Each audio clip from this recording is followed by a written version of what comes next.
Buenas tardes.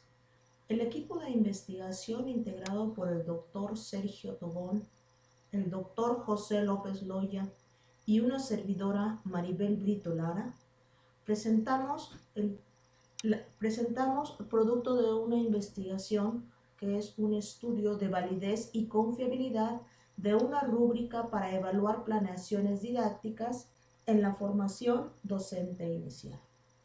¿De dónde partimos? Bueno, en la licenciatura en Educación Secundaria, Programa Educativo Mexicano para formar profesores de dicho nivel educativo, una de las competencias previstas en el perfil de egreso se refiere al diseño y organización de estrategias y actividades didácticas adecuadas a las necesidades, intereses y formas de desarrollo de los adolescentes, así como a las características sociales y culturales de estos y de su entorno familiar, con el fin de que los educandos alcancen los propósitos de conocimiento, de desarrollo de habilidades y de formación valoral establecidos en el plan y programas de estudio de educación secundaria. Tal diseño y organización se conoce como planificación o planeación didáctica. Esta planeación es un proceso intencionado, complejo, reflexivo, creativo, crítico y flexible, cuyo objetivo es plantear el mejor escenario posible para contribuir a que los educandos alcancen determinados propósitos de aprendizaje.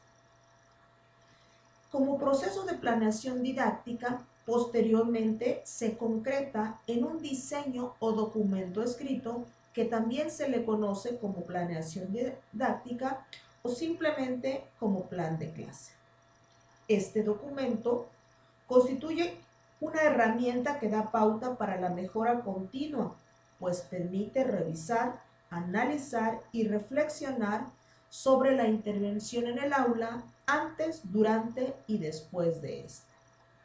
Asimismo, representa un dispositivo para inferir el desarrollo de las competencias en tanto que se trata de una producción derivada de un proceso complejo de configuración didáctica, la cual ayuda a evaluar los aprendizajes. Como conocimiento procedimental, la planeación didáctica demanda considerar una serie de criterios para dar evidencia del desarrollo de dicho saber profesional docente. Para ello, se requieren de instrumentos pertinentes, confiables y válidos que ayuden a los estudiantes, docentes en formación, a elaborar planeaciones didácticas para sus prácticas docentes que realizan y les posibiliten el mejoramiento continuo. Sin embargo, en una revisión de literatura que hemos hecho, encontramos que México no cuenta con instrumentos con adecuados niveles de validez y confiabilidad para orientar y evaluar las planificaciones didácticas que elaboran los estudiantes de futuros docentes normalistas. Así que la meta de este estudio es determinar la confiabilidad de una rúbrica socioformativa para evaluar las planeaciones didácticas y, de igual manera, establecer la validez de constructo del citado instrumento. Pero, ¿cómo llevamos a cabo este estudio? ¿Cuál fue la metodología? Primero, remarcar que se trata de un estudio de tipo instrumental, de confiabilidad y validez de constructo. Participaron 226 profesores, quienes, con base en la rúbrica socioformativa analítica, que se trata de una tabla de doble entrada en la cual se relacionan cada uno de los criterios de la competencia, en este caso la competencia relacionada con planeación didáctica, con niveles de dominio de los indicadores de desempeño, cuyas especificaciones de los componentes permite una retroalimentación puntual y detallada sobre la evidencia que se evalúa. Con base en este instrumento, se evaluaron planes de clase de matemáticas y español por cada uno de los participantes. para el análisis de la información se llevó a cabo primero el análisis de confiabilidad para conocer el alfa, con base en el alfa de Cronbach. Asimismo, esto permitió evaluar la magnitud de correlación entre los ítems. Un coeficiente 0 significa nula confiabilidad y un 1 representa máxima confiabilidad. Posteriormente, para establecer la validez de constructo, se llevó a cabo un análisis factorial exploratorio mediante el método de máxima verosimilitud con rotación Promax y con análisis de clúster para determinar la agrupación de los ítems. Se comenzó por determinar si los ítems están suficientemente interrelacionados, lo cual, de acuerdo con Martínez, Hernández y Hernández y Pérez y Medrano 2010, es una condición necesaria para aplicar el análisis factorial exploratorio. Para ello, se empleó el coeficiente de relación R de Pearson, el test de felicidad de Bartlett y la medida de adecuación mustral de Kaiser-Meyer-Olicki, o prueba KMO.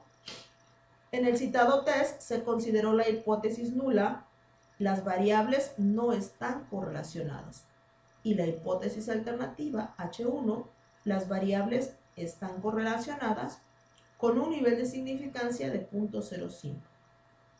Posteriormente, para identificar el número de factores subyacentes, se calculó el porcentaje de variancia explicada por la estructura factorial y para confirmar la extracción factorial se empleó el gráfico de sedimentación. Para hacer el análisis estadístico se utilizó el software SPSS en su versión 24. Vayamos con los resultados. Con base en lo que podemos identificar en la tabla respecto del estudio de confiabilidad con base en el alfa de Cronbach, los resultados indican que los ítems presentan en su conjunto un alfa de Cronbach de 0.703 y un alfa de Cronbach estandarizado de 0.704.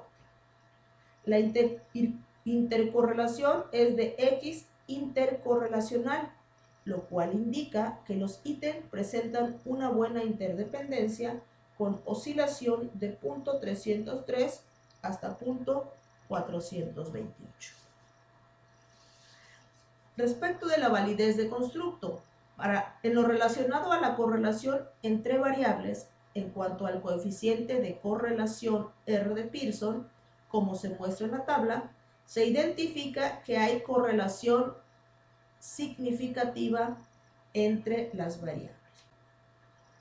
En cuanto a la prueba KMO y prueba de esfericidad de Bartlett, podemos identificar y confirmar que la correlación de los ítems es aceptable, con una puntuación de 0.744. Asimismo, los resultados de la prueba de esfericidad de Bartlett nos permiten rechazar la hipótesis nula H0, las variables no están relacionadas, y aceptar la hipótesis alternativa H1, las variables están correlacionadas, identificando además que tal correlación es significativa. Estos resultados avalan la pertinencia de llevar a cabo el análisis factorial exploratorio. La variancia explicada, como podemos darnos cuenta, el análisis factorial presenta solo un factor, que es la variable hipotética latente, que explica el 53.046% de la varianza, lo cual muestra un factor con considerable peso en la evaluación de la planeación didáctica.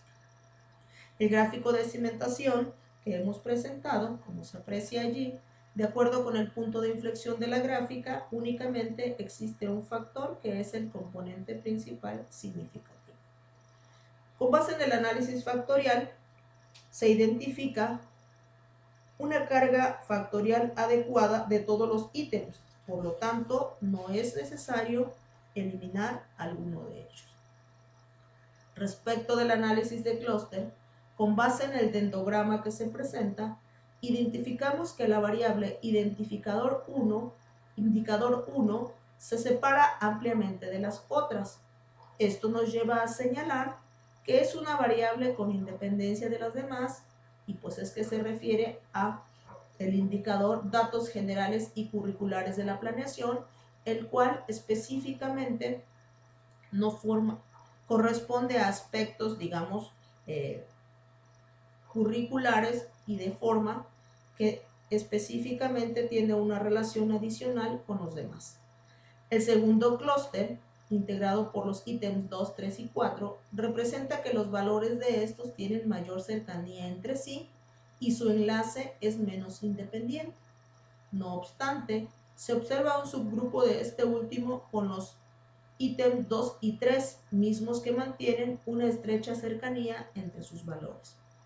Esta interrelación entre los tres últimos ítems es consistente con lo postulado en la construcción del instrumento y asimismo lo es la relación entre los ítems 2 y 3 que corresponden a los aspectos de actividades didácticas y recursos educativos para el desarrollo de estas. Con base en los resultados, podemos concluir que la rúbrica socioformativa analítica para evaluar las planeaciones didácticas de profesores de secundaria en formación inicial posee adecuados niveles de confiabilidad y validez. Estos son dos aspectos esenciales de los instrumentos de investigación para garantizar que la información que nos provea sea útil y fidedigna. Es preciso y quisiéramos realizar nuevos estudios para confirmar los resultados encontrados. Finalmente, compartimos las fuentes esenciales a las que acudimos para el desarrollo del estudio. Muchas gracias por su atención. Muy buen día.